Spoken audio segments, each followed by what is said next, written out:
Liftoff will start in T-minus 10 seconds. 10, 9, 8, 7, 6, 5, 4, 3, 2, 1. We have ignition. It's time! 17 seconds from Game 7 or from championship number 6. Open! Chicago with the lead! Harper got a piece of it. It comes off. The Chicago Bulls have won their 6th NBA championship. Tying run at second, 2 out. Palmero over the head of Jenks. Uribe charges, throws, out! And the White Sox have won the World Series. To the far side around the 8-yard line to Hester. Under it and to the middle with the 15 to the 20. Break 3 to the 25 to the 30 to the outside. 40 midfield. 40 30 in the coast. 20 15 Hester 5. Oh! Touchdown!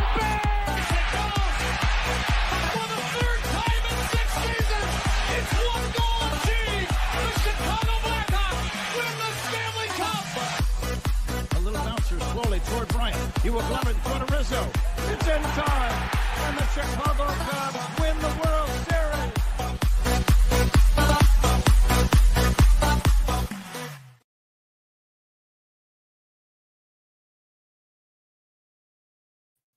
Sorry, my mic was muted. What up, what up, what up? Welcome to Shawn and Maya in the morning on this House Music Monday edition. I'm your boy, the SuperBack, Shawn Sierra. Thanks for tuning in. If you're watching us on Facebook Live, well, then I guess you found us on Facebook. And if you're not following us on Facebook, what? Come on, go to Facebook, type in Sports Zone Chicago, click the like button, and now you're following Sports Zone Chicago. Simple. But wait, there's more. Go to the show's page. Go to Shawn and Maya in the morning. Like that page as well. So not only will you be following Sports Zone Chicago, but you'll be following Shawn and Maya in the morning as well. Watching us on our YouTube channel. Excellent. And if you're not subscribed to our YouTube channel, for real, come on, guys. Go to YouTube, type in Sports Zone Chicago, click the subscribe button, but also click the notification button. That's the little bell next to it, and that'll let you know anytime a show from Sports Zone Chicago is going live. Get it? Got it? Good. Mobile app. Yeah. Listen, we have our own mobile app. So listen, go there, do us a favor, download Sports Zone Chicago's app. It doesn't matter where you get them from, whether it's iTunes or Google Play or Amazon or Walmart or Kmart or 7-Eleven, Zayre, Zemsky, Macy, Montgomery Ward, Woolworths, Weebolts, Gold Blast. It doesn't matter. You go there, you type in Sports Zone Chicago, you download it. You take us with you on the go. So not only do you get Shawn and Maya in the morning 3 days a week, not only do you get our other live shows throughout the week, and not only are they archived there like they are on Facebook and YouTube, but I'll tell you what, we give you a slew, and I mean a slew of articles, thanks to my man Clarence Council III. Big up to Clarence for keeping you abreast of all articles Chicago sports related. Now, if you're watching this on Roku channel, I like that kind of party, baby. And if you don't know, you better ask somebody. Sports Zone Chicago, we have our own Roku channel. So if you have a Roku television in the house, do us a favor.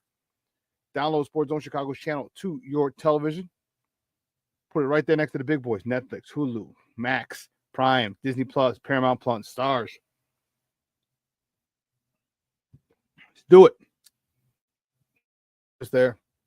Up on the screen. You can watch it on the big screen. Hell, run the big screen right, Vicky now. You can also tweet the show to us at Sports Zone Shy. That's CHI at Sports Zone Shy. Now, if you want to follow me, just me personally online. You want to know what I did? Let me tell you what I did. I made it nice and easy for you folks. Nice and easy.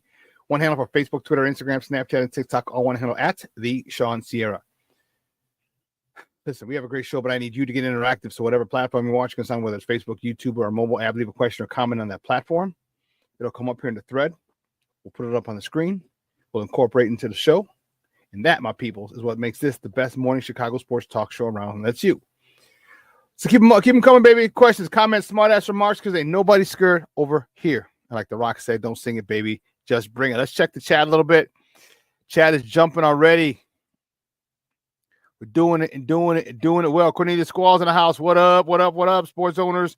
Is the Bears coaching staff really going to ruin another quarterback? Yep. Question asked and answered. Rashawn Mall's in the house. What up? What's up on the House Music Monday morning? And still no direction for this Bears team. Very true, Mashawn. Very, very, very true. Livette Lee's in the house. Good morning, Mosh. Says happy House Music Monday. Yeah. That's what I'm talking about. Oh, my man, Armando Emeterio. Lara Jr., he's in the house. Man, Junior, what's up, Papa? How are you? Thank you for tuning in. I appreciate it. Listen, I don't know a lot about a lot, but I do know this. More of the usual suspects will chime in as the show goes on. That, my peoples, I can promise you. That, I can promise you. Listen, we got a great show for you. At 10 o'clock, we have Lester Wiltfong Jr. from Windy City Gridiron is going to join us. We're going to talk all things Bears with Lester. Excuse me. And get his take on yesterday, because I know many of us, all of us Bear fans, we're not happy. We were not happy at all. And there's a lot that needs to be done. There need to be changes up at Hallis Hall. Will there be? Probably not. Probably not. But there need to be. And, you know, that's the problem. That is the problem. When changes need to be made, our teams don't make them. The Bears don't make them. What they do is they just hold on. Okay, we'll wait to the end of the season. Well, there are a couple other teams who fired their head coaches already. Another team who fired their offensive coordinator already. Okay, and the Bears, for whatever reason, want to stay stuck in their set ways and not fire coaches middle of the season. I get it. It shows that you actually, it doesn't. Most people think that, you know what, when you fire a coach, it means the end of the season. No, because I forgot who was it recently that they fired the head coach. They went back, they went on a run and went on to make the playoffs in the last year or two. I can't remember the team. But maybe that happens. I don't know. There's more than enough qualified candidates to run this offense, this defense, this team. You could have Eric Washington as the head coach and a defensive coordinator. You could have Kerry Joseph. You could have Thomas Brown run the offense, one of those two. Okay, and we're good. Okay, we have competent people who've been in those positions before to do those things again.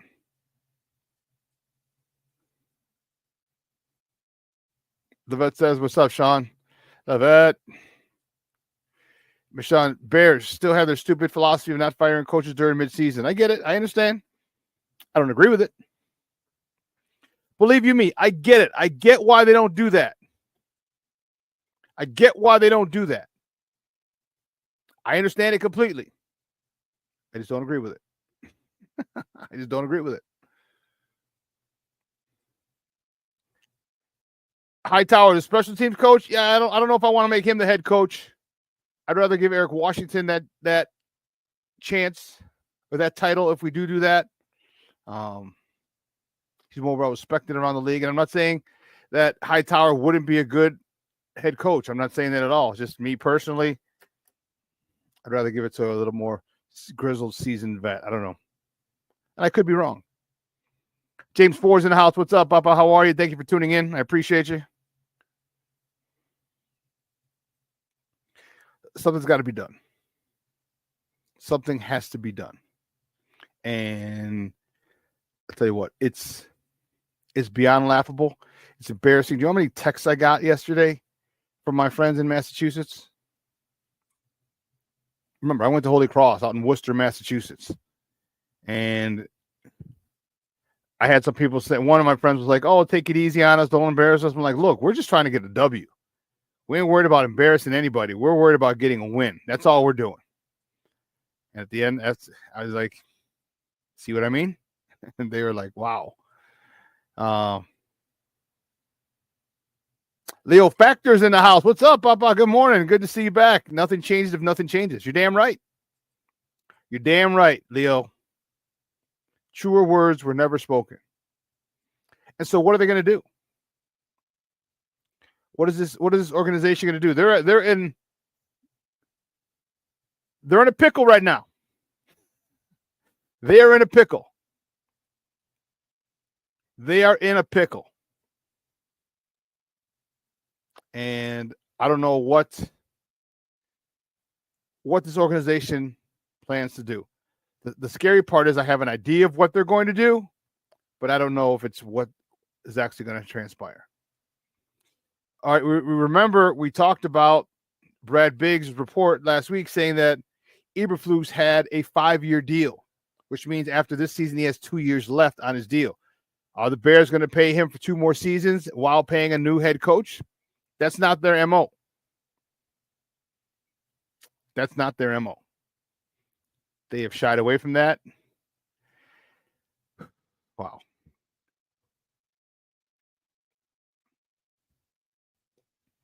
But desperate time call for desperate measures. And this may be the first time they have to do that. All right, because here's the thing. If they were playing for him, I could say, okay, I could see that. But I think he's lost control. Okay, I think he's lost control of the locker room. And Kevin Byard sidestepped that question. Caleb Williams was asked that question point blank. He enthusiastically said no. A coach has not lost the locker. He believes in his coach, is what he said. I have not lost confidence in my head coach. I believe that was the exact term. But it seems like a lot of other people have. And let me tell you something. Yesterday when I went, so they got this new thing at Bears game, that Soldier Field. So the new security system they have is insane. Every single time you walk into the press room, you got to go through a scanner. So you have your, I'll get it. It's over there. You have your lanyard that they give you, has your picture on it. And on it, it has what parts of the field you're able to go or what areas you're able to access. So for the press box, I went to walk in the press box, like, we need you to scan. I'm like, what do you mean scan? They're like, oh, to scan your ID. I'm like, oh, okay. So I had to stand in front of the press box. It takes your face, and it also checks the QR code on your ID. One time I came in just kind of leaning my face in like this. It didn't get my QR code. Said, hey, welcome, Shawn, Sierra, Big Grant. I'm like, that's crazy when they got your AI, they got your face. But I digress. That's another story for another day.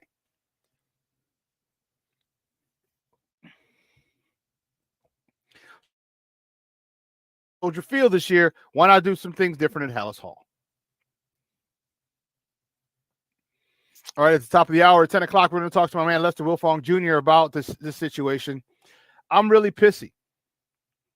I'm really, really, really pissy. And you know what? I'm not going to sugarcoat it anymore. If people don't like me, oh well. I'm not going to bite my tongue. I'm going to say exactly how and about who I feel it toward. Okay, and on who I, you know what I mean?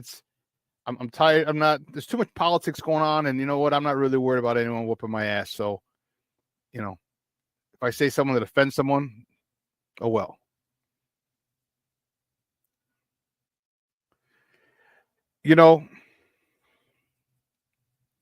This was a get right game. Remember I said it on Friday, this was a get right game. All right, and on Thursday, if you remember, I had to put it up 41 points, and everyone now, man, that made me look stupid. I thought they're going to revert back to what they did against Carolina, what they did against Jacksonville, and he's just lost. He's lost all, and I'm talking Shane Waldron, has lost all respect from Caleb. Many of you caught on the television, you heard he was looking at him, he was saying something and laughing, and Caleb was literally just ignored him. Didn't find funny whatever Shane Waldron found funny. Really didn't want to be there. Didn't want him around. You could tell. In the locker room yesterday, DJ Moore, I'm telling you, he cannot stand Caleb, in my personal opinion. We're going to play a clip, and if you hear if you hear, when I heard it live, I was like, oh, wow. He's taking a shot at Caleb. When I heard it live, I'm going to play that for you. And you determine for yourself. All right? They're asking him a lot of tough questions. This is the first time that he's really been asked a lot of tough questions. All right, he kind of looked, I forgot who the reporter was. He's kind of looked at him with his side eye like,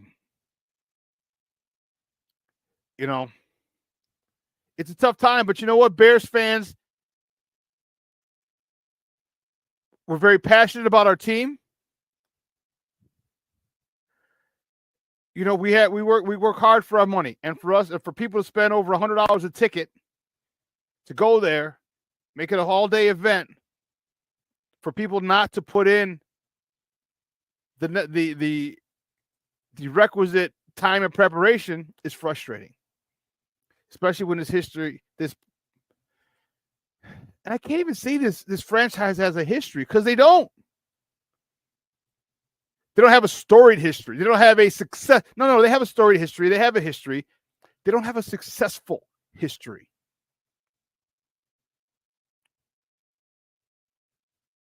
They don't have a successful history. And the thing is that this ownership is stuck on the fact that they're the charter franchise and they don't want to do anything about it. That's their thing. You got to remember, this is their only source of income. All right? They don't have another. They're not into oil. They're not into gold. They're not into real estate. They're not into nothing. They're into the Bears. That's it.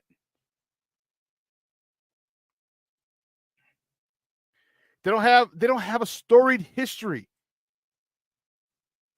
Their grandfather and great-grandfather, Papa Bear Hellas, founded this team, or was the owner of this team, founded the NFL, and that's it. You talk about living up to his legacy. They did not. They do not live up to his legacy. They're the first team that invented the forward pass, and we still don't have a 4,000-yard passer.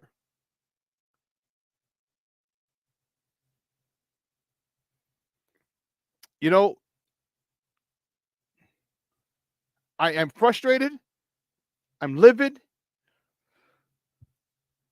You know, you want to do, and my opinion of Ryan Poles has changed big time.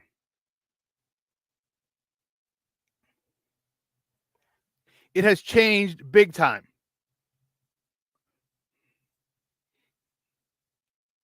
You know, and Shawn, you're a fool. He says George Halas is rolling in his damn grave. He is. You ain't lying. That this is the situation that what he started has become a national joke.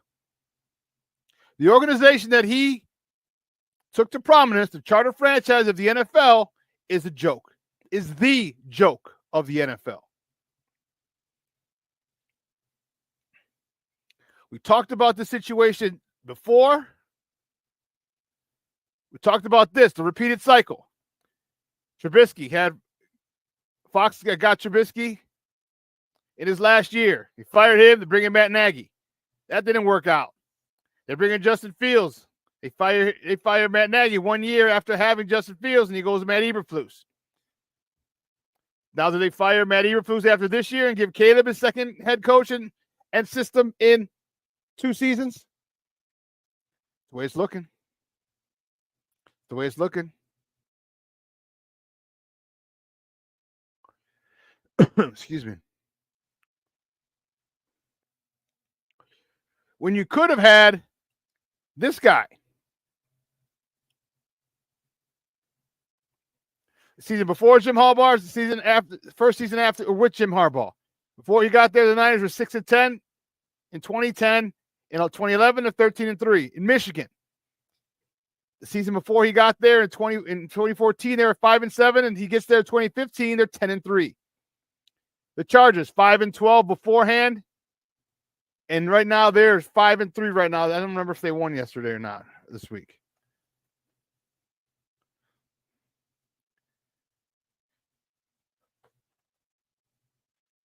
But again, here goes a situation where I talked about it. General managers insist on being the golden boys. General managers in all sports, it seems like in all sports, got to be the guy. No longer is the head coach the most important person on the face of the earth. The Chargers won yesterday. They beat Tennessee, so they're 6-3 now. This is this whole thing where the general manager needs to be the most important person in the room. That started right around the time the Cubs grabbed Theo. And it's taken off ever since. In every sport, all sports, it doesn't matter. Baseball, football, basketball.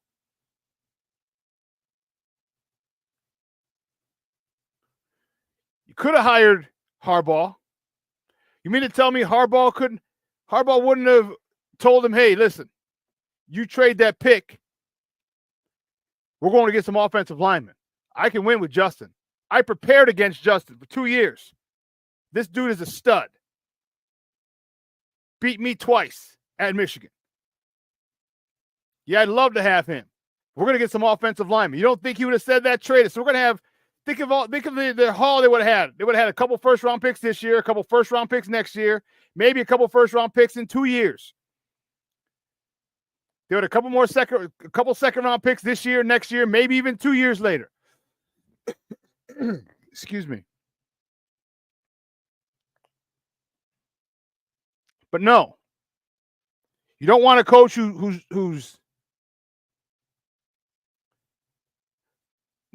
got more juice than you do.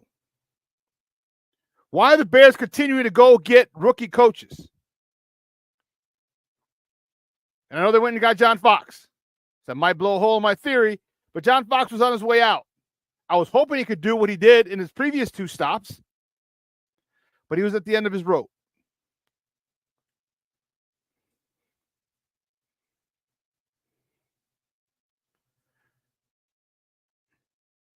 And they're doing exactly the same thing the White Sox are doing. Going to get a young manager, a young coach that they can control. If the general manager has more pull than. And that's the problem. See, in business, you got to understand when you're not the smartest person in the room is a person who realizes there are smarter people than him or her, and they go hire them to work for them. That's the smartest person in the room. I get people who are more qualified, more knowledgeable on various aspects, and I get them to work for me. But that is gone by the wayside. General managers have to be the smartest people in the room. The most important people in the room. And it boggles my mind how a former offensive lineman, and Ian Cunningham, you're not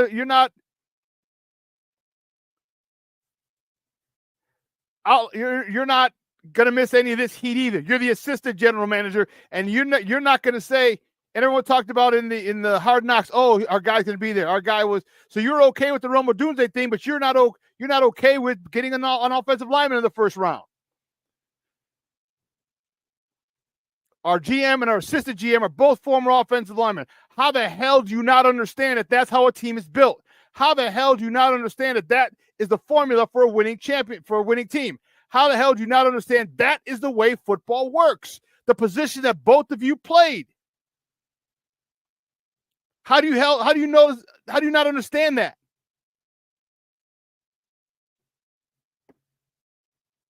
Why? Because you're here again. Let me be the smartest guy in the room. Let me outthink people because I'm pretty smart. We're smart.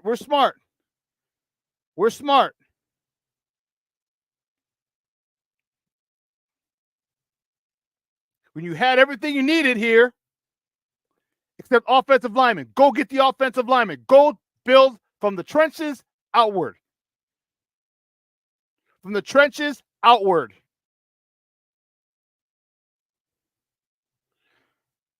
Shawn. Everywhere Harbaugh goes, he's built winners. Yes, he has. Took the Niners to the Super Bowl. If it wasn't for a phenomenal pass in the end zone, he wins that game. Goes to Michigan. He didn't do much. Just took him to an undefeated national championship season last year. That's all. Running the ball.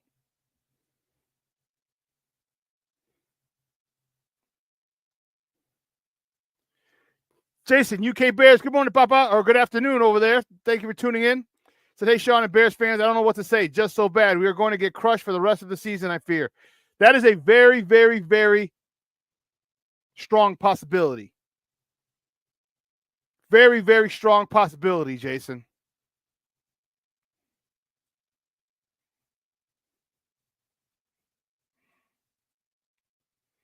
Cornelius Squalls. Pace undercut Fox by not telling him they were drafted Trubisky. Remember, what kind of, just to revisit that for a moment, what kind of relationship do you have when your GM doesn't even tell the head coach who you're picking?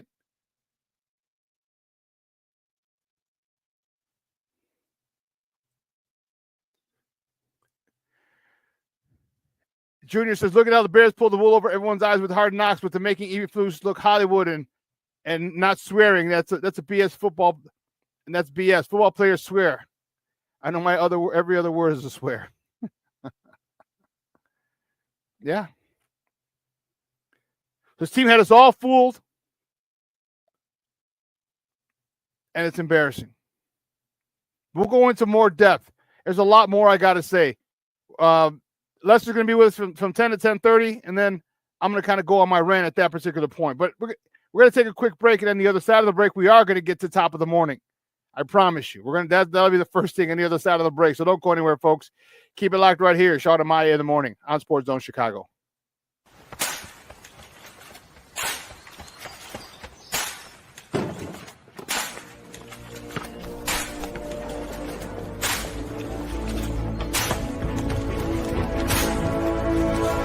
Move it!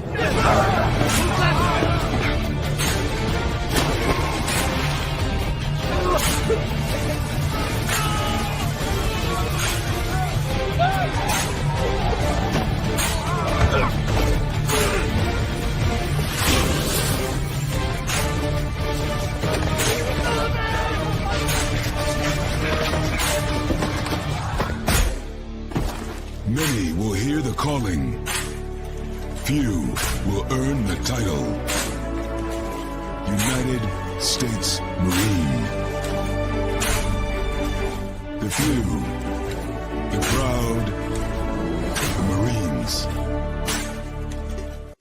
Hey, it's your boy, the SuperBack, Shawn Sierra, and be sure to follow Sports Zone Chicago on all social media platforms, on Facebook, Instagram, and our Roku channel. You can find us at Sports Zone Chicago, and on Twitter, we are at Sports Zone Shy. Also, be sure to download our mobile app so you can take Sports Zone Chicago with you on the go.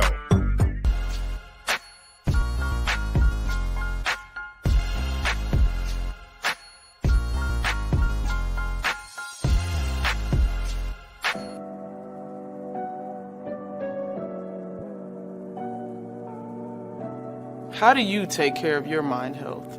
For my mental health, I meditate in the mornings. I have my dogs. They're the best. I just find ways that help me just relax. Finding things that make me happy, like being close to my family. I meditate a lot and read books. I have hobbies outside of the game. I'm able to switch off. I'm able to turn my brain off from the game of basketball. Your mind health matters. Your mind health matters.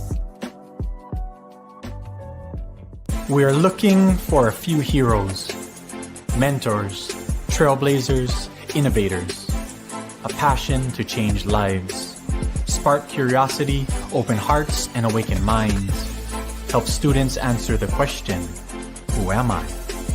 This could be your calling, but this is no job. It's the journey of a lifetime. Be a hero. Be a teacher. Mental health and learning disorders don't discriminate. 17 million children and adolescents in the United States live with disorders like anxiety, depression, ADHD, and dyslexia. Less than half get the help they need to thrive. Help the Child Mind Institute change these children's lives. Visit childmind.org.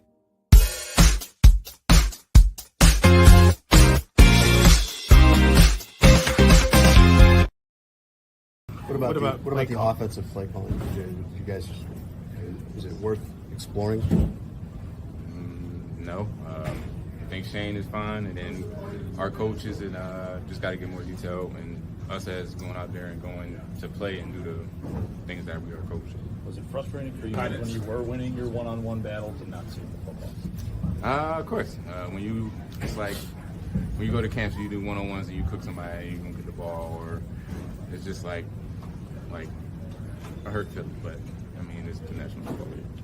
DJ, what can be different this week in terms of the preparation? Because you guys have said so much stuff about the last couple games. What needs to be different this week? What needs to be different? Everybody gets held accountable throughout practice. Even if there's a little like a flinch or a false start, it got to come back, or if some detail with me or any of the other receivers is, we just got to run it back and get on that first time. Is that still not happening enough? It's happening, but I think we got to take it to another level. Welcome back to Shawn and Maya in the morning on Sports Zone Chicago. Those clips courtesy of me. I was in the locker room yesterday, able to get those clips. Yeah.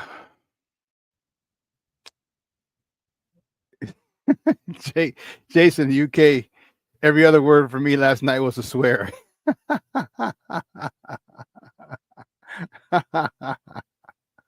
I hear you, bro. If I could have sworn in the press box, I would have been swearing too. I was swearing in my head.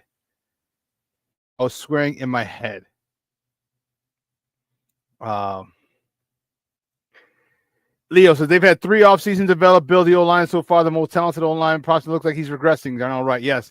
You can argue Braxton Tevin regressed too. I won't say 3. And I know, but because you jump in, and here's the issue. You jump in, you're in the middle of recruiting. All right. You're in the middle of evaluation. So you don't have your guys. Right. My guy Mark Sadowski was one of the layovers that got fired after the draft that year, his first year here. Was it 22? Yeah. So you're stuck there with that one. So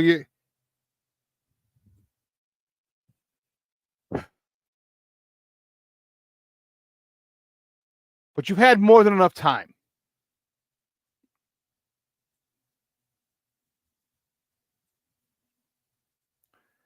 You had more than enough time to address this issue. And I understand offensive lineman selections are not sexy. You don't jump through the roof for them. Although back when they drafted Justin Fields and they drafted Tevinjenkins, they drafted Larry Borum, I was happy. I was very happy. It was me, Ken Davis. We were on with Phil Toshin. We were watching the draft together. And we were both excited about those draft picks.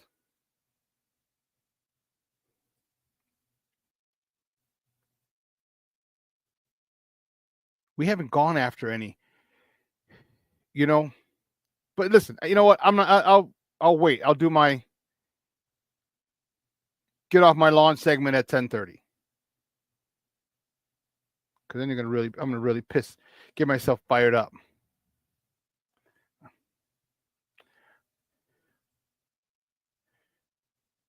I got word that they pushed back Eberflus's press conference. I wonder if that had anything to do with this morning, his phone call. He's interviewed every Monday by Cap and Hood in the morning. And he had a shaky connection with his cell phone. So the first time he said, we'll try and get a better connection. They get him back. And then they were asking him some tough questions, as they should. Really tough. And they're having some connections again. It was going in and out. And they tried to reconnect with him again, and he didn't call back. So I wonder if that has anything to do with that.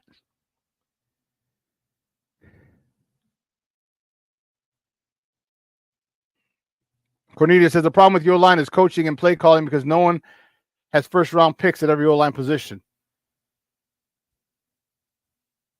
No, they don't, but you can get 3 first-round picks. With all the draft picks that the Bears have had you could do that. And I like Rome Odunze. And again, I digress. You guys, you know how we do the first segment of every show is called Top of the Morning. It won't come just when you want it.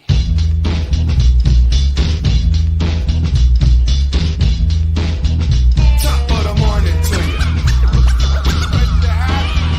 Top of the morning to you. Top of the morning to you. The first top of the morning topic, you know where we're going. Going to continue with this nonsense. The Bears. The Bears fall to the New England Patriots at home 19-3. Caleb Williams, 16 of 30 for 120 yards and a 63.2 rating. He also carried the ball twice for 14 yards. DeAndre Swift, 16 carries for 59 yards. Keenan Allen, 4 catches, 44 yards. DJ Moore, 3 catches for 24 yards. Rome Odunze, 3 catches for 23 yards. And let me tell you something. Caleb was sacked 3 times. I'm sorry, 9 times. What did I say? Why am I saying 3, weirdo? Caleb was sacked 9 times. 9 times. Your son's been absent from school 9 times, Mrs. Bueller. And you had 20 rushes. This game was not out of hand. You called. No, you didn't even call this because Caleb rushed twice. I think both of those were scrambles. So you rushed the ball 18 times. And what did I tell you? What did I say on Friday? They need to establish the run. They need to establish the run. And they rushed 18 times. DJ Moore had an end around, which is dumb. Rashawn Johnson had a carry for -4 yards. Caleb Williams ran 2, and DeAndre Swift had 16 carries for 59 yards for 3.7 yards a carry. Keenan Allen, 5 for 44. DJ Moore, 3 for 24. Rome Odunze, 3 for 23. That's not going to get it done. That is not going to get it done.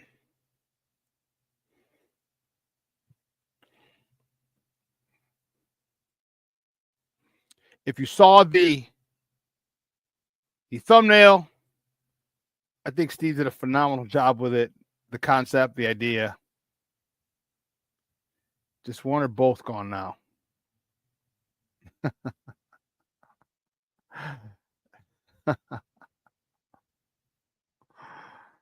Yeah. Anyway, the Blackhawks. The Blackhawks beat the Minnesota Wild 2-1 yesterday in overtime. Peter Mrazek stopped 32 of 33 shots. And let me tell you something. It was great to see Hawks winning finally. Great. It was great to see. I can't tell you. It was. I told you this is going to be a fun team, not necessarily a good team. Jason Dickinson, he lit the lamp for a second time of the year, and Philip Kurashev lit the lamp for the third time for the game winner in OT. And Seth Jones had the assist on Kurashev. Dickinson was unassisted. Big win for the Hawks yesterday at the United Center. And the next top of the morning topic, the Blackhawks don't play again until Thursday when they travel to Seattle to face the Kraken. Release the Kraken! Puck drop is at 9 o'clock Central Time. You can catch that game on CHSN, Chicago Sports Network, or listen to it on their flagship station, 720 a.m. Big win for the Hawks. It's good to see. I like the Hawks. I do. I really do. I just think that they're just young and they're still developing, and it's going to be a work in progress. Period. The next top of the morning topic, the Bulls. The Bulls host the Cleveland Cavaliers tonight at the United Center. I'll be in the house. Tip-off is at 7 p.m. Central Time. You can catch that game on Chicago Sports Network or listen to it on their flagship station, 670 a.m. I'm looking forward to seeing the Bulls play in person. I want to see Matas Bucelis. I want to see Giddy. I want to see Vooch. I want to see Zach. I want to see the squad. I want to see Ayo. I want to see Kobe. I want to see the boys. I love basketball. I've been a big basketball fan my whole life. I was fortunate enough to work Andy Frame in high school. Got to watch all Bulls and Hawks game. Got to meet Michael, Scotty, and Horace's rookie year that I worked. 87, 88, the last time the NBA All-Star game. Well, it was here in Chicago a couple of years ago, but prior to that, the last time it was in 1988 when I was there and I worked it. Been a big basketball fan. Used to hoop outside. Played for St. Rita High School, freshman and sophomore teams. And like a lot of people in Chicago, we loved hooping, whether it's outside, whether it's in a gym and inside the Park District, outside on the playground. We love to hoop.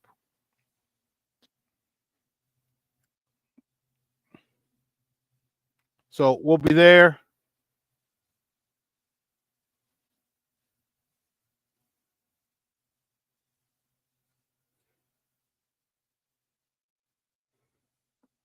Oh, let's see. Junior said, I was super happy when the Bears drafted Covert. Yeah.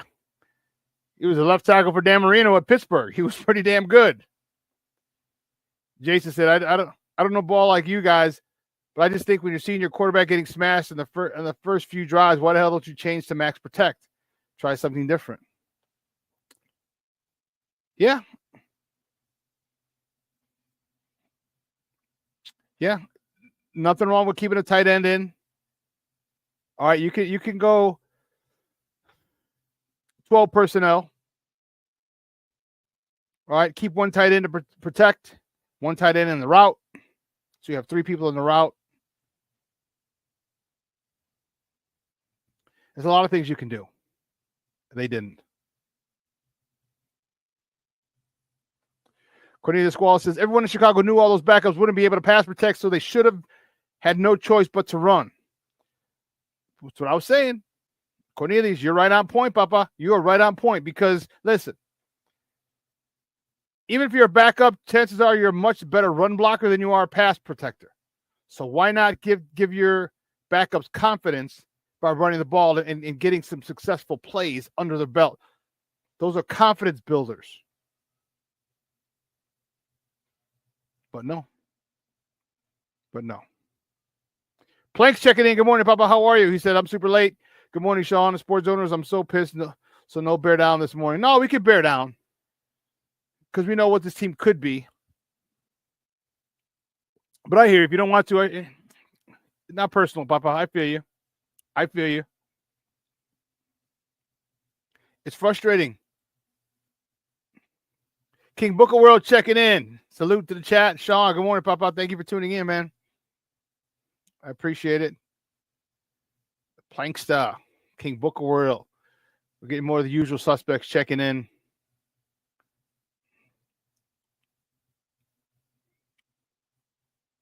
But yeah, I'm excited about the Bulls game tonight. It's going to be fun. Having an outing with a buddy of mine. So he puts together these outings. We're going to be in the 300 level, which is fine.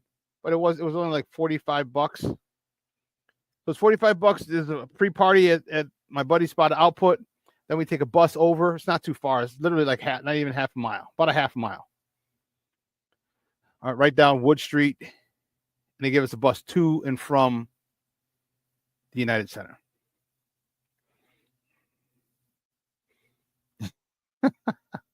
King Book of World says, I don't want to hear shit except blank has been fired today. Good morning, sir. How do you really feel?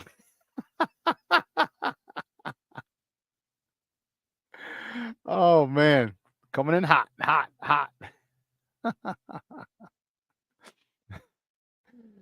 Oh, moving on. The next top of the morning topic. The first college football rankings were released. The top 5 are Oregon, Ohio State, Georgia, Miami, Texas. Well, That's going to change. That's going to change. And that's why you love college football so freaking much. That's going to change.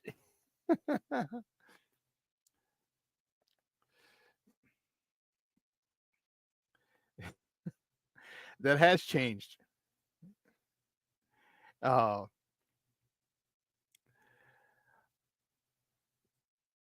AP. This is different. The AP and AP Top 25 was Oregon, Ohio State, Texas, Penn State, Indiana. How about them there apples? How about them there apples? Indiana? Mark Cuban's alma mater? Bobby, the home of Bobby Knight and Hoosier basketball? Indiana football is number 5 in the AP Top 25? What? What?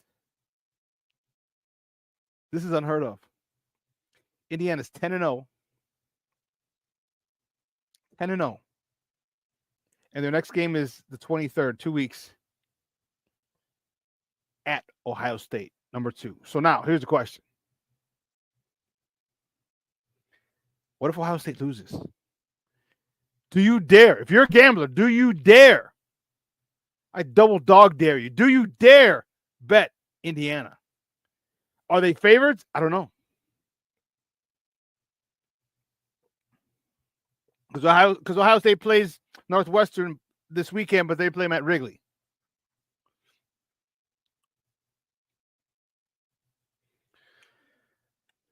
What's the line going to be? What's the line going to be? There's some upsets like a Mother Hubbard boy. Alabama. Roll Tide. Georgia. Miami.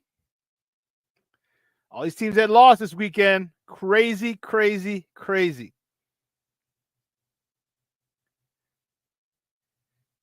AP has Colorado at 18. I think Colorado's in. Colorado 7-2. I think they're. Let me double check where the college football playoffs have them at, because that's a whole different ball game. AP is one thing, but the college football playoffs rankings. Here we go. What are the latest college football ranking? Here we go. Let's just come out. Oh, this was through November 2nd. They still haven't given me. Where's the 9th? I want the 9th. They got Oregon, Ohio State, Georgia, Miami, Texas. Yeah, Colorado's 20. No, there's too many teams. They don't have the upsets in here on this particular. Here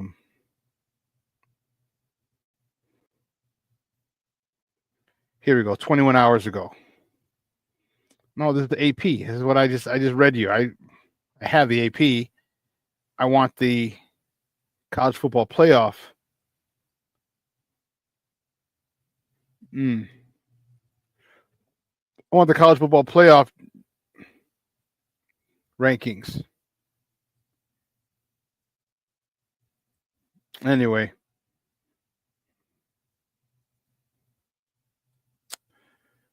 Oh, that's right. They don't release them every week. But I don't know if you've watched it. Man, college football has been so exciting. All these upsets. A couple teams. Man. Leo Factor said, I miss having a center like Noah who fought for every rebound. Vooch is too lethargic. I agree.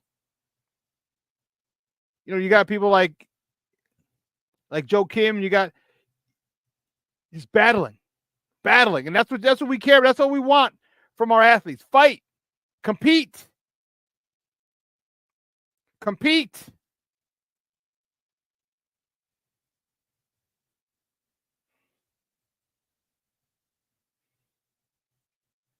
King Booker will say, I learned a long time ago not to let this team dictate my mood and days because they don't care about winning. They care about asses and seats and revenue. This is not a team built to win. They're built for bucks. Built for bucks. You may want to copyright that. Hashtag built for bucks. Cornelius Squalls, yes. Indiana? Really? Really? That's crazy. Yes, it is. Yeah. Shout outs, thoughts and prayers to you, Mondo. I know you had Junior. I know you had some craziness going on. So my thoughts and prayers, buddy. Thoughts and prayers for you and the fam.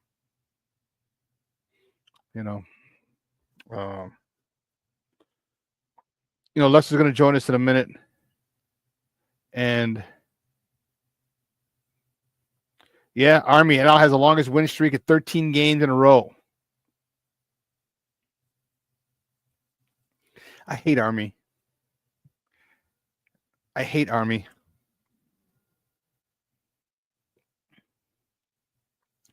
When I was at Holy Cross, we played them three out of my 4 years there, and we lost them every year.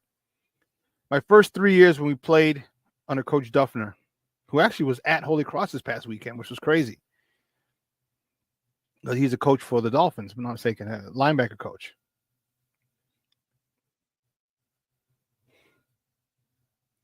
So you're just going to say go Army, right? When I said I hate Army, you're going to say go Army.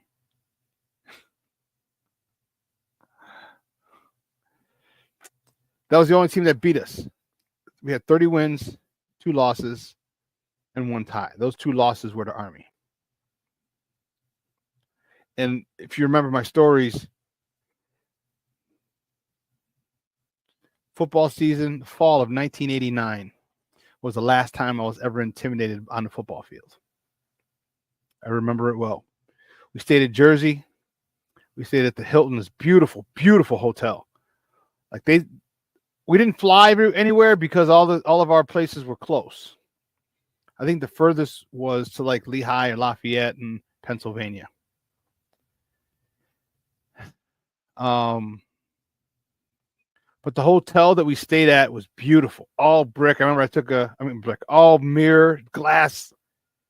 It was a mirrored surface. It looked dope. It looked super duper dope.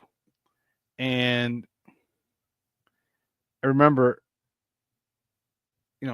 taking a postcard home from there and then sending a postcard home to Mom. It was dope. And we got lost. We lost. I think they scored 42 to 21, I want to say, but they kept scoring. So that's 6 touchdowns plus the kickoff, the opening or second half kickoff. I don't remember which one it was. Jason UK said, I'm with you, Shawn. I'm ex-Air Force, so of course I just like the Army. Your reason is different than mine. Dude, this dude that was coming at me was a senior. He was like 6'1", 210. And he was a special teams guy. And he just came down. And at this point, I was 5'11",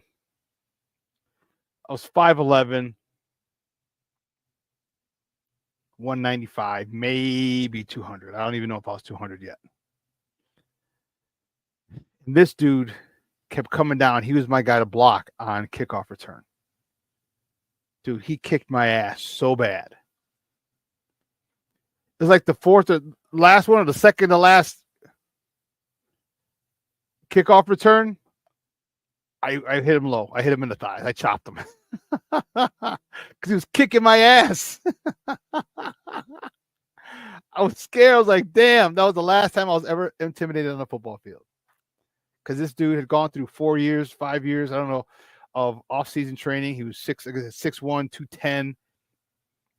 I mean, he probably hand cleaned over 300, squatted over 5 or 6, between 5 and 6. But this dude was put together. And I hadn't gone through a off-season workout yet. They sent me one, but you do it, but you don't have the same intensity as if you're working out in the weight room with your people, with your teammates.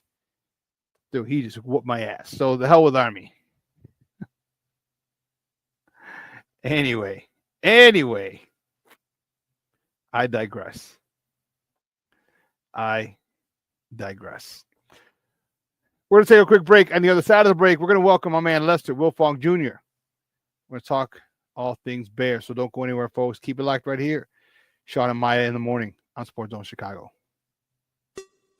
Hey, it's your boy, the SuperBack, Shawn Sierra, and be sure to follow Sports Zone Chicago on all social media platforms, on Facebook, Instagram, and our Roku channel. You can find us at Sports Zone Chicago, and on Twitter, we are at Sports Zone Shy. Also, be sure to download our mobile app so you can take Sports Zone Chicago with you on the go. Time out. How are you feeling right now? Happy? Excited? Angry? Overwhelmed? One of the best things you can do for your mind health is to name what you're feeling. It can sharpen your awareness and help you talk about your feelings with someone you trust. Here are 3 questions to ask yourself. Where are your thoughts right now? In the past, the present, the future? Do you notice any sensations in your body?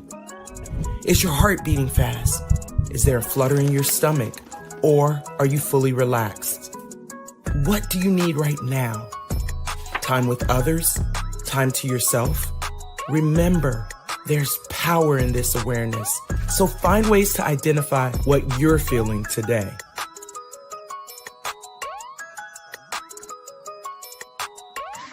Hi, guys. Hey. Hi, Megan. Hey, Jessica. Megan, you're a tramp.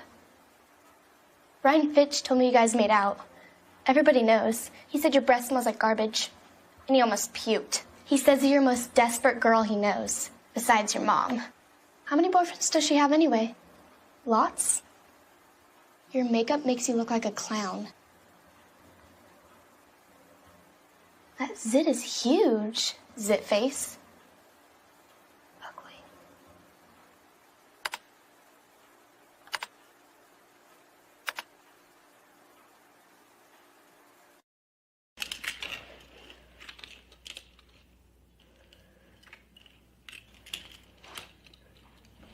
Hey, bud, what you doing? I'm playing with cars. Cars? Can you show me what a car does? Whoa, whoa, whoa, whoa, whoa. Hold on a second. First of all, this is a school zone. So you need to put down your cell phone, stop texting, and let's get to driving. Now you're coming up to a stop sign, right? You need to slow down and stop before you hit that Y line. I want you to look left, right, left. You don't want to get hit by a car going on your left, and to your right to make sure you don't get sideswiped by a guy coming from your right. You're coming, and you see a crosswalk. You better slow your horses down, because the #1 rule of driving is always yield to pedestrians. Now stop, pull over, and you are done driving. Gosh, what do they teach you kids in school nowadays?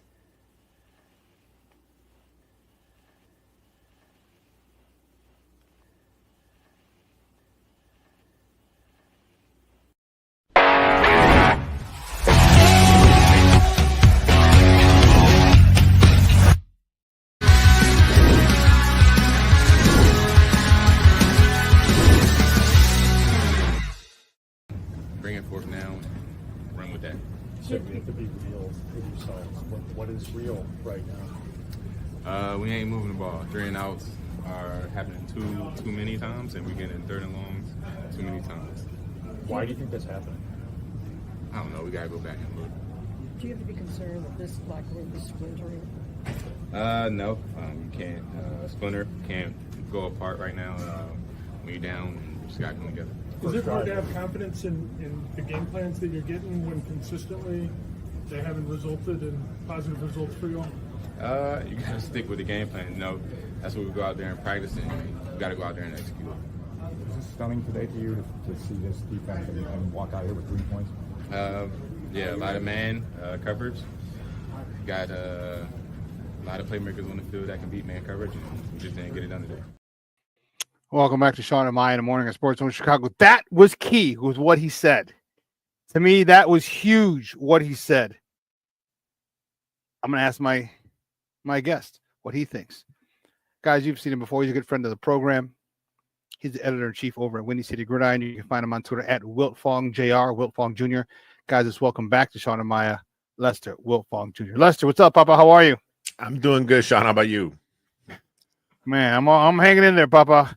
I'm hanging in there. I was at the game yesterday, and in the locker room and just at the game, the overall feel was like it was an uneasy feel. There's a weird, you could just tell that there was in the air, there was something. Like Bears fans are waiting for the Bears to go off, or they're waiting for something really bad to happen to the Bears. It was nuts.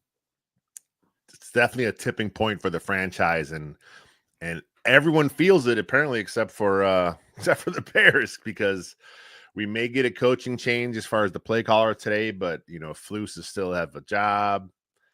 Nothing else is going to be done. It's it's just here we are again, right? I mean, this is what we all feared, that they're going to draft a quarterback with the coach, and then the coach doesn't work out, and then they fire the coach in the offseason next year, and do it again.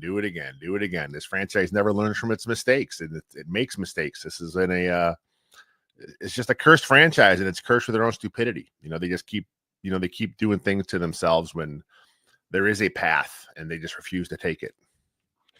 They do, and I had this, and I put this on the screen, and this is it, man. Trubisky with Fox and Nagy, then Fields with Nagy and Eberflus, and now Caleb Williams with Eberflus and whoever. Here's Ben Johnson, but whoever the next head coach is going to be, they continue to do the things that they're doing. It goes back further. Rex Grossman too. He had Dick Duran when he was drafted, Lovie Smith the next year. So it's a cycle, and it doesn't work. It never works out. The easiest path is draft a rookie quarterback, line everything up, preferably with an offensive-minded head coach, so the scheme stays in place, for the duration of that rookie quarterback. Not the Bears. Bears don't have nothing to do with that. So then this, obviously, everyone's calling for Eberflus's job, and rightfully so. They're calling for Shane Waldron's job, and rightfully so. Where's the call for Ryan Poles' job? Because this falls at his feet as much as it falls on the lap, and we see everything Eberflus does and doesn't do. This falls on squarely in the lap of Ryan Poles. He's the one who hasn't gotten the protection for the quarterbacks. He's the one who didn't line it up. He's the one who wants to go get a injured guard out of Yale or tackle out of Yale as opposed to going to get someone out from a Power 5 conference. He's the one that had one offensive lineman drafted in the first round who's seemingly regressed. Where's the vitriol for him? Yeah, I mean, it's bubbling up a little bit. I mean, look, this is the Bears, right? So was Poles allowed to make a change? I mean, that's the big question mark. I mean, there was, Mark Trestman is the only head coach the Bears ever fired with 2 years left on his deal. The report came out last week that Flus has 3 years left on his deal last offseason. Maybe Warren wanted them gone. Maybe Poles wanted them gone. Maybe McCaskey said, wait, man, that guy's got 3 years left on his contract. Let's hold off a little bit here. Here, I'll give you a new offensive staff. You guys can do that. But as far as wiping the slate clean, we just committed a lot of money to this Flus guy. He's so nice. Let's just roll with him and see what happens. Who knows? I mean, there have been varying reports. Some reports said Warren wanted Flus gone, and Poles talked him out of it. Okay. If that's the case, then why is Kevin Warren listening to the guy who works for him? So I don't know. There's just a disconnect somewhere. And unfortunately, with the Chicago Bears, that's the norm. Disconnection. That is the norm with our Chicago Bears, and that's unfortunate. Speaking of that, there's a lot of disconnection with Caleb Williams and his wide receivers. And this is one of the things that I was really upset. I'm really upset about. All right. We were fed a bill of goods. They were fed us a bag of horse shit. All right. This guy's generational. This guy's the best quarterback prospect since the creation of the quarterback position, blah, blah, blah, blah, blah, blah. Why can't he hit open receivers? Why can't he, why doesn't he go to his number one guy? There's so many things. Why he's holding the ball too long. All these things, all the criticisms they had for Justin last year. Now this guy's doing the same thing. And it's frustrating because there's a chance that they lose this guy as well. Because now he's probably going to get a second offensive coordinator. But your thoughts on Caleb, where he's playing at now, what his issues are, and can they be corrected with a new regime? he's definitely different after the bye. I mean, he was playing pretty good. And look, those were some bad defenses he faced, right? Pre-bye. But these have been some bad defenses he's faced post-bye. I mean, the Cardinals, the Patriots, the Commanders were kind of up and coming, but they were still, generally speaking, a less than average defense, right? So, what's happened here? Hey, Caleb has thrown no picks, right, in the last few games. He's being safe with the football. I mean, is this being coached into him that safety with the ball is more important than trying to make a play? I mean, is he holding the ball too long? I mean, the check down thing, sometimes there's just no one there. But look, Caleb has regressed. He's missing open receivers. We saw, 3 or 4 times happen in the game yesterday against the Patriots. There's a timing issue. His footwork's not right. He's not. Look, if you're going to have routes run, right, a lot of those are supposed to be timed up with the drop of your quarterback. And that's not always happening. Caleb gets to the top of his drop, and his guys are still running his routes. That's fine if that's your second or third progression, but the first read guy somewhere should be an open guy when you get to the top of your drop. Maybe that's the receiver's fault. Maybe they're just not getting open. I don't know, man. DJ Moore, Keenan Allen, Cole Kmet, Rome Odunze. This is a pretty talented group of receivers here. DeAndre Swift out of the backfield. There's a lot of blame to go around, and definitely Caleb's not, he doesn't get a pass, but ultimately it's the offensive in the scheme and the play calling and the sequencing. And there's just something that's not working. There are a few times the guys were joined by Lester Wiltfong Jr., editor-in-chief of Windy City Gridiron, talking Bears football here on Shawn and Maya in the morning on Sports Zone Chicago. And I'm watching there yesterday, and there's a few plays where he hits the top of his drop. And as you said, the receivers are still en route. Like not breaking down, and his footwork still has to get better. Okay. I think they're, again, in coaching in football, there's a thing that says you're either coaching it or allowing it. Okay. And I don't like his dropbacks. He's still very casual with them. I think if he took full dropbacks, even in a shotgun situation, it might time up better. But the routes aren't matching. They're not being married. All right, you hit the top of the route. He's looking. Okay, my number one read is not even break it down yet. Let me go to number 2. Okay. Oh, he's in the middle. Let me go to. I can't because now I got someone in my face. These are all things in Shane Waldron's things. These are all things that are Shane Waldron's fault because you got to marry these. Can this guy is this guy done as far as being play caller here in Chicago?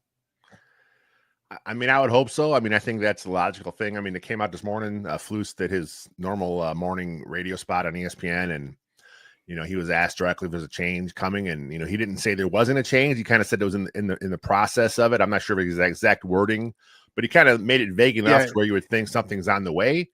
So, I mean, his presser was pushed back to noon, so we'll know more this afternoon. I'm sure it'll break earlier, but yeah. I mean, what do you do? I mean, look, if you decide to strip him of his play calling duties, why not just get rid of him? I mean, like, what's the point of keeping him around? There's obviously something going on there. I mean, if you lose your role, there's a lack of respect for what you bring to the team. Get him out of the building. You know what I mean? And that's your only role. Yeah, you get him out of You're not the quarterback coach. You're not the receiver coach. You're just a play coach. Yeah. Quarterback. You got a receiver coach. You got another guy. We have a passing game coordinator. We don't need you. And I'll tell you what, here's the thing that bugs me the most, Lester.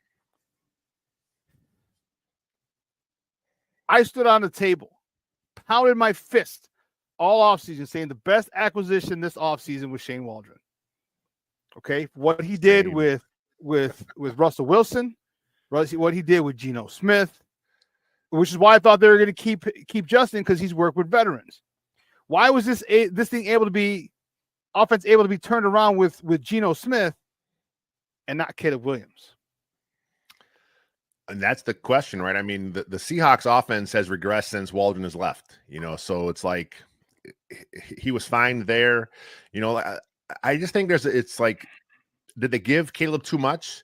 Did they trust him too much with the keys early on, and they're just kind of let him kind of work through all these problems? I mean, if that's the case, that's something internally that only they know and that the players know. But when you have team captains coming out and criticizing what's going on, and when they're asked about the play calling, and they kind of give non-answers, and it's like you can feel it bubbling up. You know, you're there, you could feel what's happening in House Hall. There's something going on.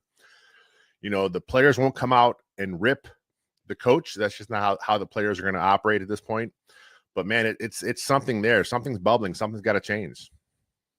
Something does, and it's really frustrating. Has Eberflus lost the locker room? I mean, I don't think it's quite there yet, but it's getting there. I mean, you know, when you're he's more of a player's guy, a rah-rah guy, right? He's got the nicknames. He's fun. You know, he likes to have fun with the guys, and you know, but he's also the defensive coordinator. He's scheming up the D, right? Hits philosophy. If these things aren't working, if you're not winning games, you know, it doesn't matter how likable you are as a coach. At some point, they start questioning, this ain't the right guy for us. He's corny. The hits, get this hits crap out of here. It's not working for us. Yeah, it's a good mantra to have as a team to kind of help guide us. But you know, we want some wins, right? I mean, at what point do the players tune them out? I'm sure some players have already done it. You know, I mean, that's the human nature of things, right? If you're not winning games, you know, and it's not working out, you just tune it out. You go through your job. You do what you have to do. You know, DJ Moore, I mean, as much as he's a pro, he's been getting questioned quite a bit the last few weeks. You know, his route running doesn't look the same. You know, the whole thing where he stepped off the field last week, and he said it was an injury. I mean, whatever. That's what he's saying it was. You got to take him to his word. But, you know, there's still some issues around this roster. The effort has to be questioned. You know, the Hail Mary, man, that's one thing. But the late game sequencing leading up to it is another. Then the following week against Arizona, unprepared, outcoached. The worst thing about that game last week against the Cardinals is Flus was outcoached by his guy, right? I mean, Jonathan Gannon was under Flus. You know, he learned from Flus. You know, the pupil has surpassed the teacher. He kicked Flus's ass, you know, a couple weeks ago. Then, of course, the Patriots, that's a bad team. You know, you hear a lot of Bears fans, what's Shaquille do when he has so many injuries up front on the O-line? Drake May has injuries up front of the O-line. They got an undrafted free agent starting at one of the tackle spots. The other tackle's a new guy because they moved a tackle inside the guard because he had so many injuries. They're on their second center, you know, so teams can scheme around. So we can't hide behind the injury O-line being injured excuse when other teams are making it work. They make it work. The Bears aren't. And it's just that comes down to coaching in the scheme. Crazy. I know there was one guy that I know. I forgot his name. He had this mantra. It didn't really make sense. He said coaching matters, and you know, it's frustrating. Did Washington beat us twice? Do you think they beat us twice? Times, right? I mean, I think you might be right. I mean, there's a hangover, right? I mean, it's lingering. You know, I mean, that the Bears should have came out against Arizona so ramped up, ready to put that game behind them, and they couldn't. They came out flat. They were unprepared. They were out coached from the jump, and they had no chance in that game. Okay, here we go. The next game, Patriots. Look, we got to put this behind us. We got 2 bad games, embarrassing losses in different fashions. Let's put it behind us. The Patriots kicked their ass. You know, what are the Packers going to do next week? The Packers are a good team. The Bears are getting smoked by bad teams. Packers are good. Packers are coming off their bye. I'm not sure of Matt LaFleur's record off buys, but I'm guessing it's better than Flus's. I know his record against the Bears is better than Flus's record against the Packers. That's the Bears have lost 10 straight against the Packers, and the average margin of victory is like 12 points in those games. The closest the Bears have been in any of those games in the last 10 games, 7 points. They're getting beat by double figures. It's gonna be a slaughterhouse. It's gonna be terrible this week. You know, and that's the thing you talk about, and this is one of the reasons I think Coach Eberflus needs to go. One of the myriad of reasons he needs to go. You know, people talk about Bill Belichick, all right, and how much of a jerk he was to the media, and he was. But his job, he didn't care about the media. He cared about his locker room. So when people asked him questions, I'm not answering that. We're on to next week. We're on to Minnesota. We're on to Cincinnati. We're on to Miami. We're on to this. In other words, I'm not going back. I think a big problem with what happened with Flus is that after the Hail Mary, we dealt with it all the way till Friday. Why? Because you don't have access to the coordinators until Thursday. So you get to talk to Shane Waldron. Shane, what the hell was this about? Well, so you're really going back. You're waiting all day. So obviously Monday was the national joke. We were the national joke. Tuesday, their day off, more national joke. Wednesday, they get back to practice. We're still talking about it. Thursday, you get to the middle of your practice week, but we're still talking about Sunday because everyone wants to know about the Hail Mary, wants to know about the lack of protection about last week. And instead of nipping it in the bud and saying, I'm not answering any questions about last week, we're on to next week.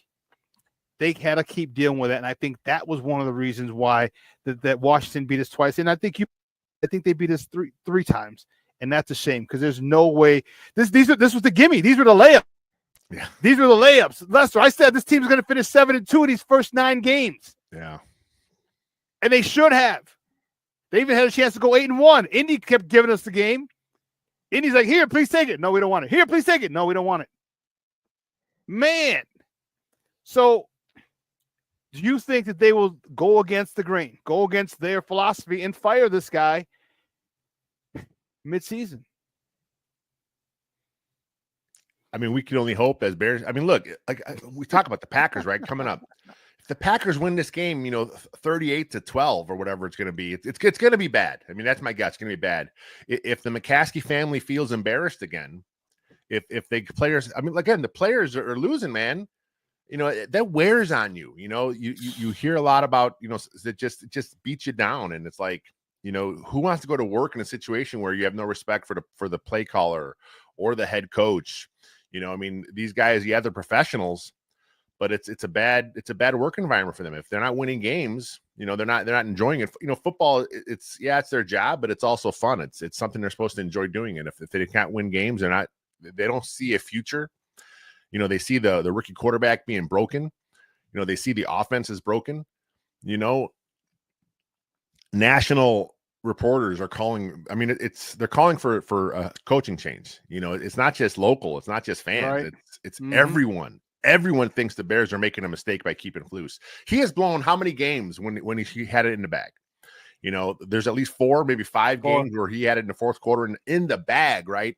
Historic collapses. Like, the odds of that happening are astronomical, and this guy finds a way to screw up everything.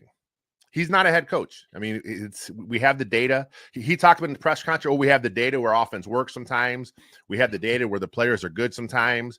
We just got to go back and look at the data. Well, the data says you're a shitty head coach, right? That's the data. That is the fact of the matter. Is you're not a good head coach. It's time to go. Yeah, I couldn't agree more, Lester.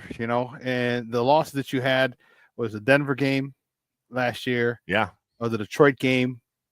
Dude, you outplayed and beat them for 55 minutes.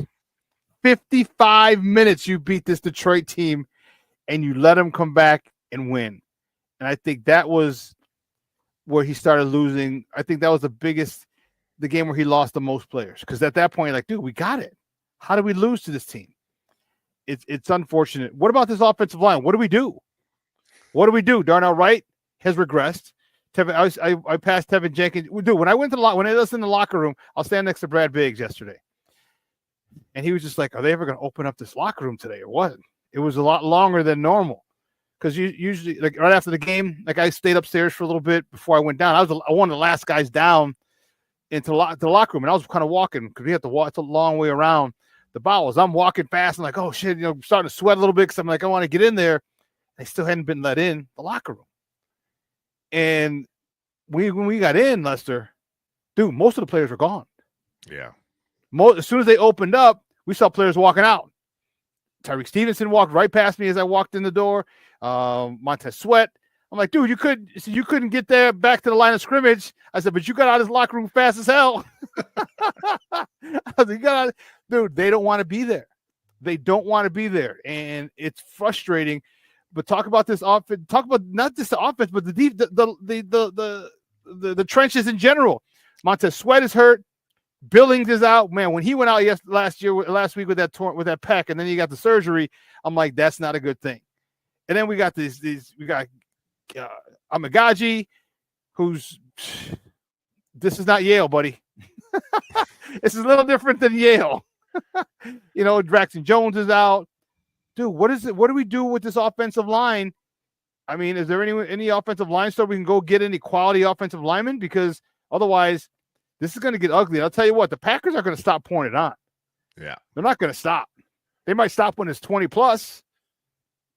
I think the only fix for this O-line is going to happen in the offseason. If Ryan Poles sticks around, he's going to look at this O-line and say, that's it. The rebuild has gone on long enough, and I haven't not really attacked this position. Look, he's made moves, right? Like he's drafted players. He's signed players. Nate Davis didn't work out. Ryan Bates, you know, he that was his guy, right? He wanted him so bad, and he wasn't bad yesterday, you know, in his first, you know, real action, you know, of the season, you know, but he got hurt early on. Yeah, he got hurt again. So it's like, yeah, he's trying to make some moves here. They're just not the right moves. But I think this offseason, he's going to go out and he's probably going to pay the most money possible for a guard, a center. He's in a draft. I mean, he has to attack it, you know, with you know, everything. He has to say, that's it. We're gonna overcorrect this O-line issue we have here. And I think with Darnell Wright, I love this tape coming out. I think there's something going on with him this year. I think there's something, maybe a lingering issue. I mean, of course, he had the shoulder issue last year that kind of slowed him up a little bit. He was dinged up a little bit in the offseason. I mean, this is just me speculating. He does not look like the same player. And, you know, you don't expect it to fall off from year one to year two. Year two is the year you get better. So I'm thinking there's something lingering there. Braxton Jones is solid. You know, he is who he is. I mean, can you upgrade at left tackle? Yeah, sure you can. But there's a lot of guys worse, and we've seen him, you know, in Chicago. So I think Braxton Jones will be fine. You know, Tevinjenkins, unfortunate. He kind of got rolled up on and kind of twisted his ankle. You know, he was in a boot after the game, maybe high ankle sprain. Who knows where that is? But, you know, you can't pay him. I mean, he sees her all the time, unless he comes back on a really team-friendly deal with some incentives, possibly. But that's going to come down to him. Does he want to stay in Chicago, or is he chasing a paycheck? I mean, someone's going to offer him money because the potential's there. So I'm guessing he's gone. But, yeah, you got to pour a lot of assets into it in the offseason. This has got to be it. And like I said, that's if Poles stays. I mean, if Poles goes, who knows? Maybe they rebuild the whole thing and start over again. Now you see exactly why David Montgomery chose the Lions over the Bears. Oh, yeah. You know, there's guys like that in Chicago where they just want, you know, they look for a better thing. A lot of Bears fans, why couldn't the Bears keep Montgomery? Why would he want to stay? You have a chance to go to a young up-and-coming team that was further along in their rebuild in Detroit. I mean, wouldn't you want to play for Dan Campbell? Dude, he'd be the phenomenal coach. I mean, we talk about how you have this old school meatball mentality, right? That's who he is. I mean, he's like unapologetically. That's who he is. You know, it's the same thing with Flus. Flus has that. He's a little softer, right? But he still comes across like as old school kind of meatball. He's a defensive guy, but Campbell's getting results. You know, if the Lions weren't winning, Campbell's act would wear thin on these players. You know, like, look, stop preaching the same BS to us. It's not working, but it's working. What he's preaching, the grit. You know, the Lions fans, they're living up right now. Goff threw 5 picks last night. They still found a way to win that game. Still. And that's a Texans team that's pretty damn good too. Yeah, it wasn't against the Carolina Panthers, dude. This is the Texans. This is CJ Stroud, the offensive rookie of the year, and this stud, you know, the up and coming young quarterback. You know what I mean? And they still found a way to win. This guy. Everything leads toward this guy needs to go. Yeah. And that's what it is. And the biggest things for me is, are the Bears willing to do that? All right. They don't like paying because he got 2 years left on his contract, according to Brad Biggs from last week. Are they going to do that? I don't know. I think they need to. And I think that's the only way to go. You know, it's just, I don't know, bro. It is frustrating as Bear fans when we know what needs to be done and it's not being done. Hey, Lester, great stuff, buddy. I appreciate it. Do me a favor. Let everyone know they can find you and your work online. Hey, everything I write's at Windy City Gridiron. All my podcasts and video stuff's at Second City Gridiron. We got a show tonight at 6. So come join us for some more Bears therapy venting session. Sounds good, buddy. We'll be in touch soon, man. Thank you. All right, thanks. Anytime. All righty.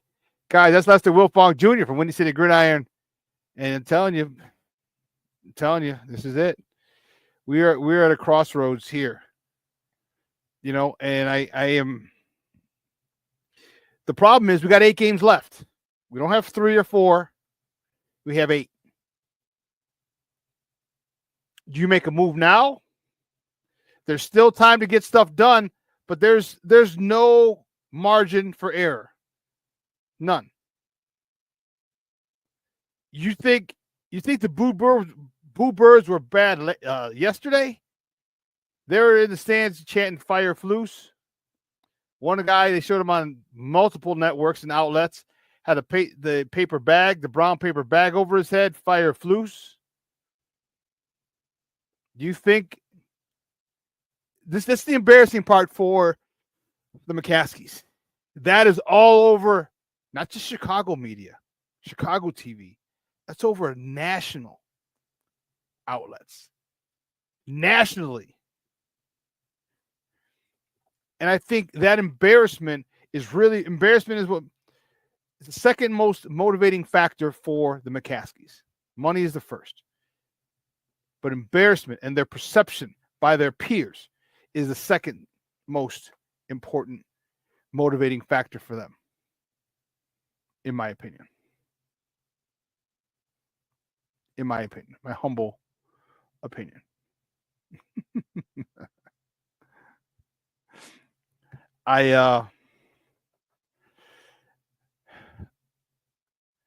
I'm not happy, needless to say. And here's why I'm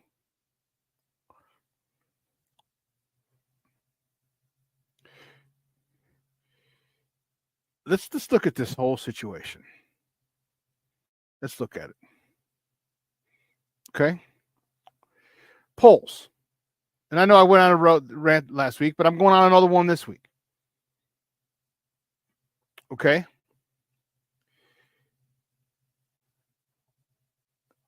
Who decided Waldron over Cliff Kingsbury? Remember when Cliff Kingsbury came and was being interviewed here? We thought for sure he's going to be the offensive coordinator. We thought for sure. Why? There were ties. Him, Caleb, last year. All right. Yeah, he wasn't the play caller, but he had a relationship with him. So who hired Waldron over Kingsbury? Polls. Who decided to keep Eberflus when multiple, I was one of them, multiple people said keep him. But a hell of a lot more people said fire him. If you're getting a new quarterback, fire him. Line it up, like Lester talked about. Line up your quarterback and your head coach. Who decided to keep him? Financial decision. He had 3 years left on his deal. Polls. Who decided to draft Caleb? Instead of trading down, getting picks. And if you wanted, you still could have got Jaden Daniels, who many people said was the best quarterback coming out of the draft. Now imagine, I was a Justin guy. I said stay with him. But if you wanted to go Jaden Daniels, imagine if you had hired Cliff Kingsbury and Jaden Daniels. Look what they're doing in Washington. Imagine what they'd be doing here with better receivers. He's got a nice little squad up in Washington. Over in Washington. He's got a nice little squad of receiving core. But it ain't DJ Moore, Keenan Allen, Roma Dunze, Cole Kmet. That's for damn sure. Imagine that situation, that productivity here with extra draft picks. Probably a first rounder this year and next year and probably the year after. And some second round picks. This is the best quarterback in the last 20 years to come out. People would have paid a ransom for him. Couple of firsts, couple of seconds. So now we're going into this year with two first rounders, probably 2 second rounders. Next year, 2 first rounders, 2 second rounders. The following year, 2 first rounders and 2 second rounders. That's 6 draft picks in the first 2 rounds for the next 3 years. In the next 3 years, that's a lot of talent you can get. It's a lot of offensive line talent you can get. Polls. That was him. Who decided to go get Kieran Amagaji out of Yale? Plenty of other Power 5 tackles that could have been drafted. And he was hurt. Kieran Amagaji was hurt. We saw how long it took him to get on the field. You draft this guy? Why? Because you're trying to be the smartest guy in the room. Another GM. Another example of a GM trying to be the smartest guy in the room. I can fix it. We can coach him up. We can do this. No, how about you go get a dog and coach up a dog? Coach up a nasty Mother Hubbard who was nasty in college, nasty in high school, and coach him up. Who played in a Power 5 conference, SEC, Big Ten. At least give me someone who's played in the Big Ten or SEC. The level that you jump, he's not even a 1A talent player, FCS. So you're asking a 1AA guy to jump to the pros. And I'm not saying it can't be done, but he's hurt. He was hurt. And you still drafted him. Then you took a punter in the 4th round instead of an offensive lineman. Granted, I like Torrey Taylor and what he's done. He's been a huge help. Still ignored the offensive line. Why are you cutting corners on the offensive line when you're an former offensive lineman, your assistant GM is a former offensive lineman, and you understand that's how the NFL is built. That's how you win. What happened with the Chiefs? When they got to the Super Bowl with Tom Brady, and both of his tackles, both of Patrick Mahomes' tackles were hurt. They threw a shitload of money at the tackle position. Because if you can't protect your quarterback, it doesn't matter who the hell is back there. I'm not giving you some crazy conspiracy off the wall theory. This is fact. If you can't protect your quarterback, it doesn't matter who he is, he will not be productive. So let's not protect our most valuable. Let's not protect the best quarterback prospect in the last 20 years. Let's not protect him. Let's not go get him a stud off. Let's not go get him Joe Alt. Let's not go get him that. Let's not go get someone to protect his blind side. There's an old saying, your quarterback is your mortgage. That's why you pay him the most. Your second most important payment is your insurance. Insurance on the house. Your insurance on the house, on your franchise quarterback, is his blind side. So you go get a left tackle. You go get a stud that you don't have to worry about. You get a generational talent is what they call him. Generational talent. You're not going to protect him? Why wouldn't you protect him? You don't protect him by getting other weapons. That's not protecting him. Romadunze's not blocking a guy coming off the corner. Keenan Allen's not blocking a guy coming off the corner.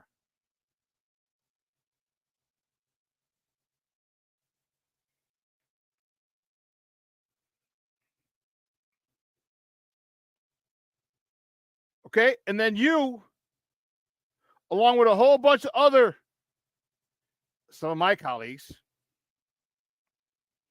I say that with a grain of salt,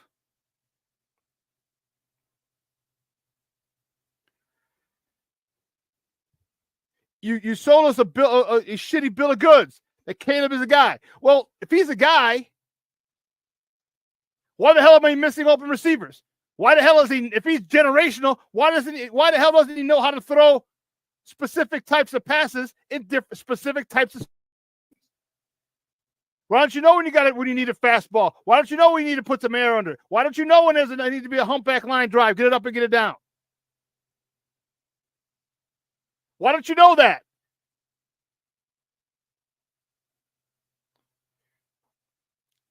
There's someone famous said we're chase greatness. What kind of greatness are we chasing? This person stood and pounded and said, why are you afraid of greatness? And I said, no, this guy's not great. He can be great. He's not generational. But we are sold by that guy, by everyone else, by a whole bunch of podcasters, by the media. You trashed Justin. You trashed him. You dragged him through the mud and said Caleb is a messiah. Caleb is a savior. Caleb is this, best that. Oh, my God. He's already a top 15 quarterback before he took a snap, and look what he's doing.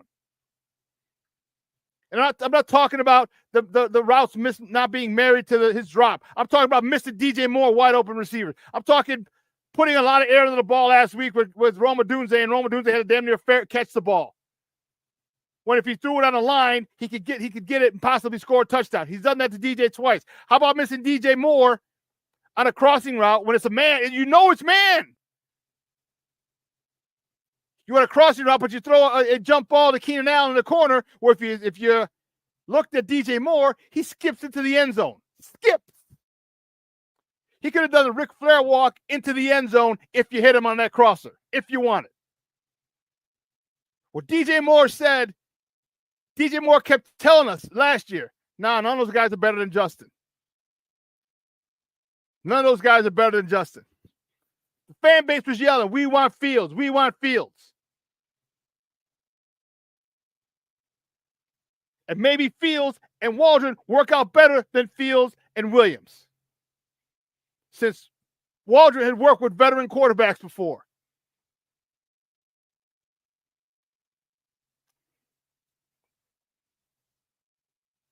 Everyone talked about how it was Justin's fault. But now all the excuses that everyone wants to give for Caleb, those are good enough for Caleb, that he holds the ball too long, that he doesn't run when he should, that is not his reads, doesn't go through his progressions. All these things that everyone criticized and crucified Justin for, now it's him. Oh, but he's a second. He's never come into a situation like this before. I was guilty of that, because I thought he was generational. I never said Caleb couldn't play. Never said he wasn't good. All I said, we should have kept Justin. But if you're generational, why are you missing these open receivers? Why are you one-hopping the ball? Maybe when Justin last year said the coaching was the issue, the coaching was the issue.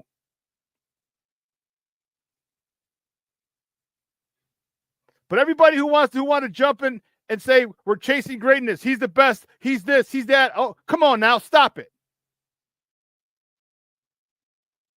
There are certain things. An open receiver is an open receiver.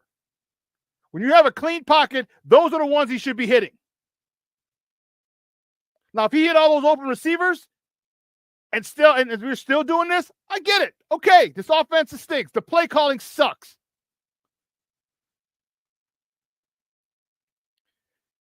But there's also, you have to, we talked about when we want to blame Justin Fields, we want to blame the offensive coordinator, we want to blame the offensive line, we want to blame the receivers. When you want to blame Justin? Okay, want to blame the offensive coordinator, want to blame the offensive line, want to blame the receivers for dropping balls. When are you going to blame Caleb?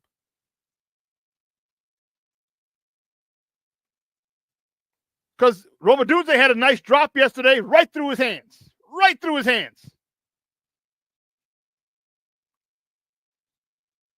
But you also missed DJ Moore. You also overshot people. You also undershot people. And for God's sakes, run the goddamn ball. Scramble. And the thing about it was like, well, he keeps his eyes downfield, and that's great.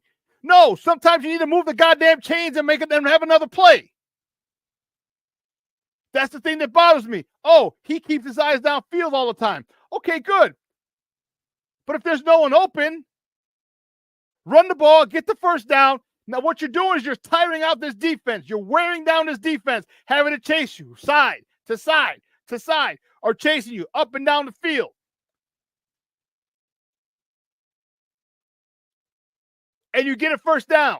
You think defenses like chasing a quarterback? You didn't like running after a guy? No.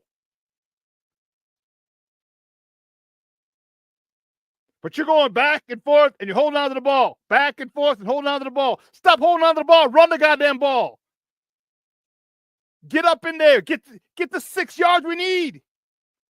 You just ran 50 going back and forth, keeping your eyes downfield. Guess what? No one's open. Get the first down yourself. Get the first down yourself. And everyone said, oh, this is why. This is a great. He keeps his eyes downfield. No, it's not. Not if you don't keep moving the chains. Not if we don't keep moving the goddamn chains. You run back and forth for what? Sack.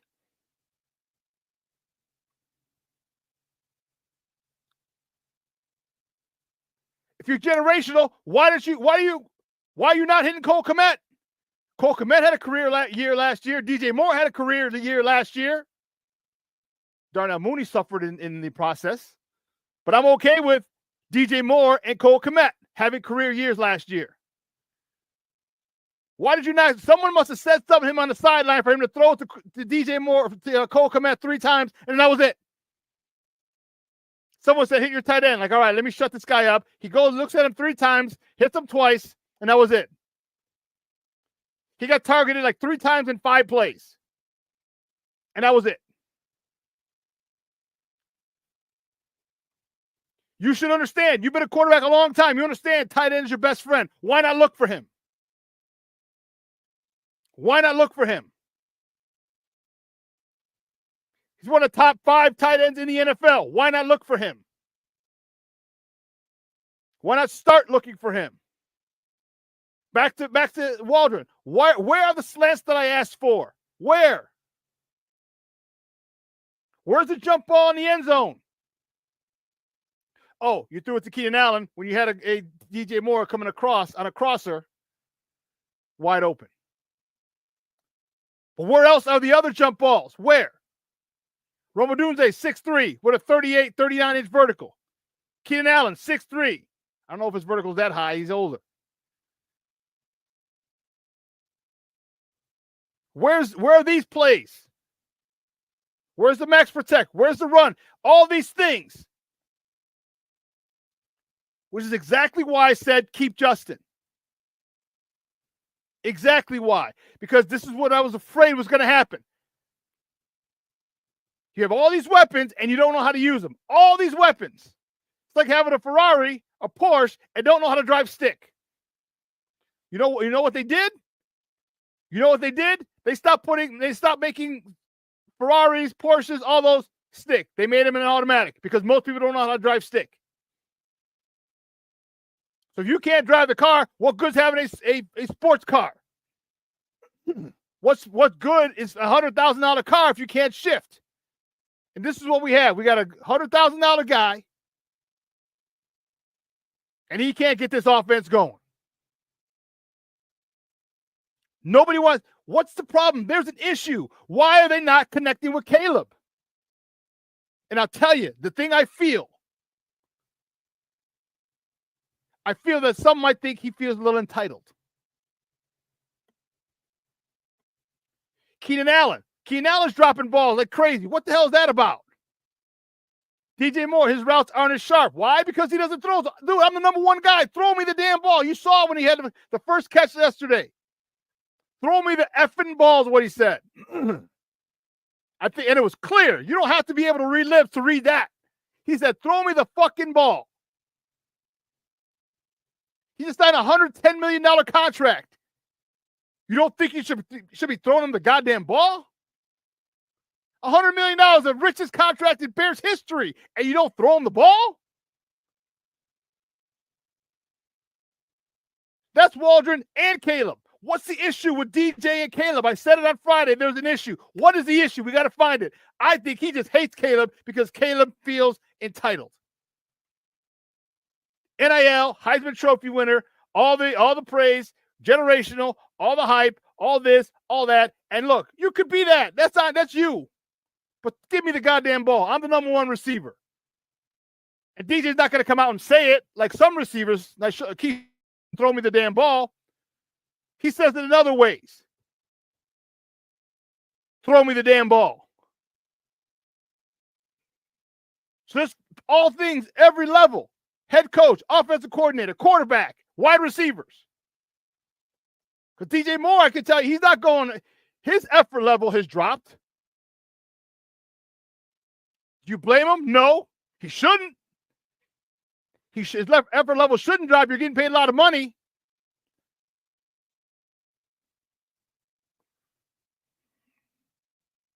Michael Averhart said, this is the same Caleb that was too arrogant to throw at the combine.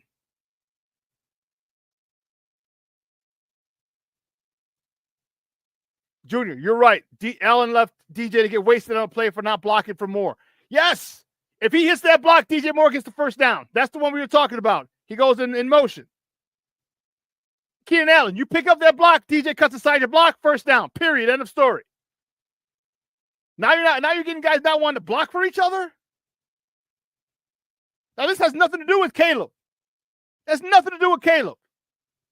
Keenan Allen, that's your guy in your room. That's your teammate. That's your fellow wide receiver. You're going to do him like that? You're going to do him like that? When you know damn well what this guy's capable of, just get in front of that dude. DJ cuts inside, first down, and then some.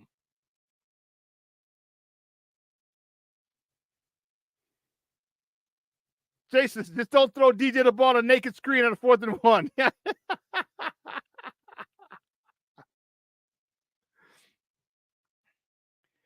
Yeah, they got to block for each other. But they don't give a shit. That's the problem. They don't give a shit. They've turned on their leader. Listen to the way Eberflus talks.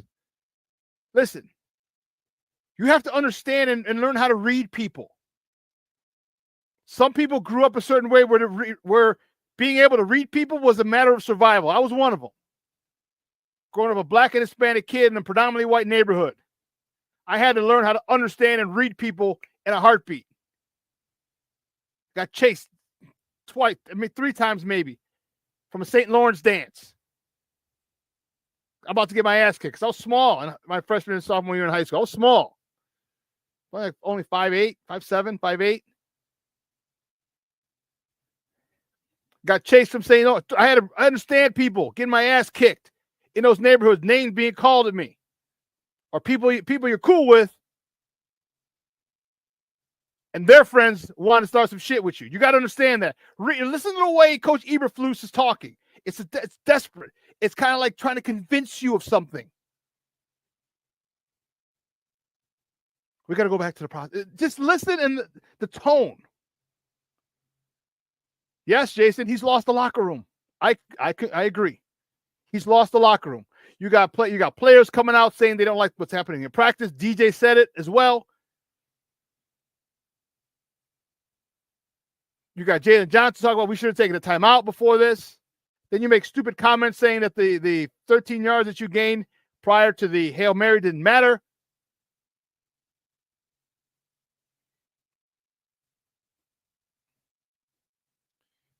Leo, these issues do show up in practice, but you know what? That's the thing. Things don't get corrected. DJ said that as well. They don't get called out. And Kevin Fishbane was right next to him. He said, that doesn't happen. They don't get called out. He said, well, they do. He goes, we got to take it up to another level. Because DJ's not going to come out and say it to the media. He's not that kind of guy. But the media, they smell blood, and they're asking him tough questions. They're asking Eberflus tough questions. You heard Lester talk about Coach Eberflus this morning on ESPN 1000, Cap and Hood. Man, Cap went off on him. That's why Eberflus didn't call back when his phone went dead, when the connection issues. That's why he didn't call back. He was grilling him. That was the worst I've ever seen a Chicago person. No, I shouldn't say that. Jay Mariotti was really bad. It was really tough.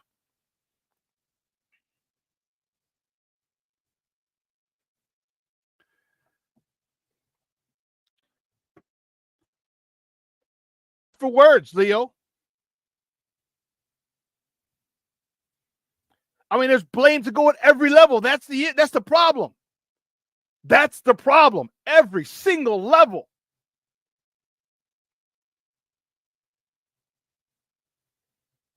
Where do we go from here? Where do we go? I have no idea where we go from here. None. No idea where the fuck we go from here.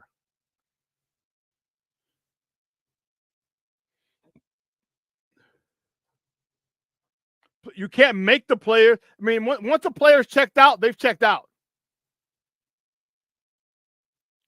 I tell you, I remember we had was it Mike Herman? I was waiting with the Chargers. We had Mike Herman. He came in. He went, I'm a Bill Belichick type of guy. And I went along with it for a while. I went along with it. He did something, and he made me do like 10 push-ups just to show he was. I was like, it's fine, that's cool, whatever. By the end of the year, we were done with that dude. He was fired after 1 year.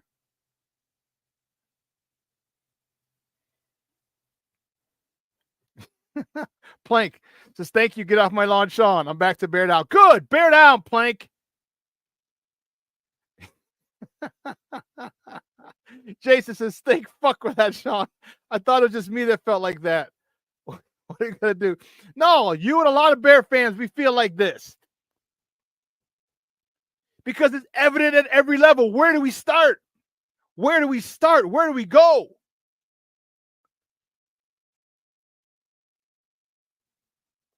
And yeah, he made Ryan Poles, let him cook. Well, guess what? That's way too much salt. Way too much salt in that one, buddy. No, you don't unscrew the top and pour the whole salt thing in there. No, you don't do that.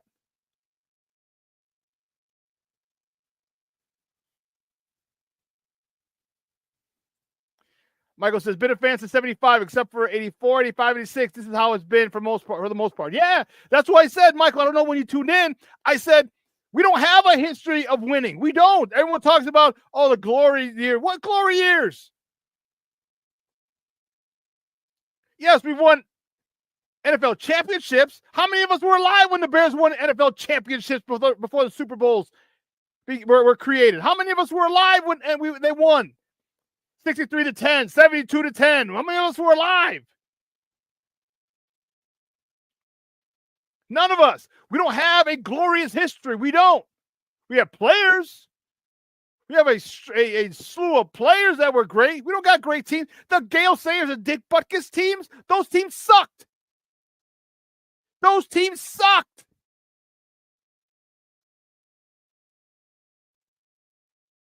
We don't have a glorious history. We have 85, we have 06, and we had 13. We got to the NFC Championship, or 13, we got to the NFC Championship game and lost to the Packers. That's it.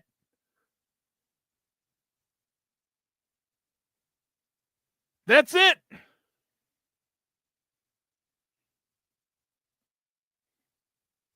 Shorty, I talked about this the other day. It was crazy. He said, I encourage you, go read up on Muggs Hallis's death and the McCaskies. Yeah, man, they stole this team from Muggs. They stole the team from him. Took it right from under him.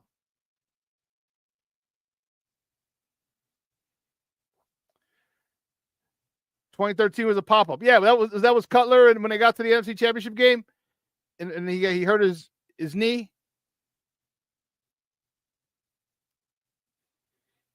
So we don't have a glorious history. What history are we talking about? And look at the other franchise, the Steelers. They got 6. The Patriots, they have 6. The Cowboys, I know they've been a joke for the last 30 years, but they've got what? 4 or 5? Or 3 to 4, probably 4 or 5 titles. The Chiefs, 3. No, 4 now. Didn't they win one back in Super Bowl 2? No, 4, something like that. What do we have? Super Bowl 20. That's it. We got the Devin Hester return for the time of the opening kickoff. We have that. We don't have any history. We don't have any winning history. Who's going to come and change it? And everything starts at the top. I don't give a damn if McCaskey wants to get out there. Why are you going out there with the fans? Don't you got enough food? Don't you got enough money? You want to go eat with the fans? These are people who work hard for their money to buy those, God bless it, PSLs, to get your season tickets. They pay for the PSLs, the personal seat licenses. Then they pay for the season tickets. Then they got to pay for the food, and you want to go eat their food? I think, it's cool. I'm hanging out with the fans. No, you're taking out their goddamn food after you've taken their money. And everyone's like, he's a man of the people. No, he's not a man of the people. He's a cheap bastard. Go eat your own damn food. They give us food in the press box. You're in a box. They give you food. Don't eat outside with the people. Don't take their food. It starts up there. So keep me this nonsense that we have a glorious history. We ain't got shit for history. Except of coming up short. And as soon as you start putting people, when you get back to getting somebody in there who will not accept mediocrity, then we'll be better. You can say all you want about Ditka. Look at all the coaches we've had who've in our Chicago sports history. All these guys were dictators. Some more in your face than others. Ditka, dictator. Guillen, dictator. Quinville, dictator. Madden, dictator. Although Madden was more, ho-hum, maybe smoke some weed, but you didn't go against Joe Madden. That's for damn sure. You didn't go against Joe Madden. Phil Jackson, you didn't go against Phil Jackson. Mad respect for him. Look at these are the type of guys who don't accept mediocrity. Keep getting these nice guys. Keep doing that. We're going to keep being in hell. In sports hell. Baseball hell. Football hell. Basketball hell. Soccer hell. Hockey hell.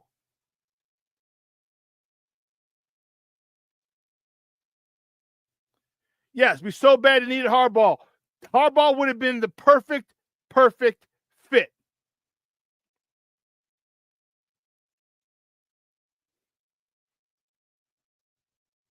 They want a football guy with no football. They want a football guy they can control. That's why they keep getting these youngsters, these newbies. Put your ego aside, Ryan Poles, and go get somebody who knows more football than you. Go get somebody go get a head coach that knows more football than you. That's the coach you want. The one who holds people accountable. The one who's not going to say, well, we talked to Tyreek and, we're going to handle that internally. No, Tyreek's not playing this week. Next question. No more questions. I'm not answering any more questions. He's not starting this week. End of story.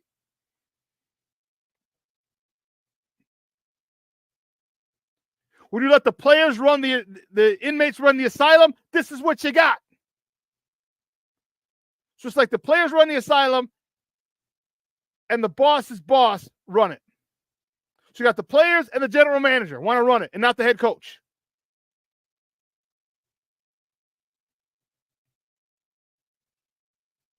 That's the issue. But our head coach can't run it because they're having all these goddamn meetings. What are you meeting about? What are we meeting about? You shouldn't have to have meetings. Coach me harder. What? What kind of nonsense is that?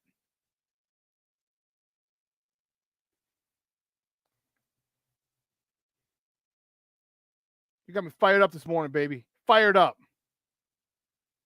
Listen, 2 hours is come and gone. Man, that was crazy. I want to thank my guest, Lester Wiltfong Jr., for coming on, talking Bears football with me.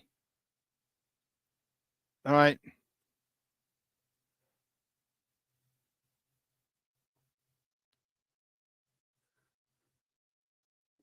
We're going to replay this at 6.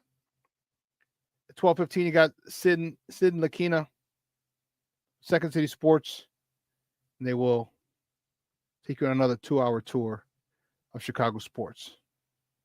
Guys, have a phenomenal day. I got to go pick up the warden from CrossFit. And listen, make sure you tell your loved ones you love them. All right, tomorrow's promise to no one. A good friend of mine just lost his dad recently. And Jeff, big shout out to Jeff Kasmer. Thoughts and prayers. My condolences go to you and your family. All right. Tomorrow's promise to nobody. All right, guys, have a phenomenal day. Man, let's try and get through this. It's going to be a tough one, but we will together. All right. So for everyone here at Sports Zone Chicago, I'm your boy, the SuperBack, Shawn Sierra. Folks, I am out.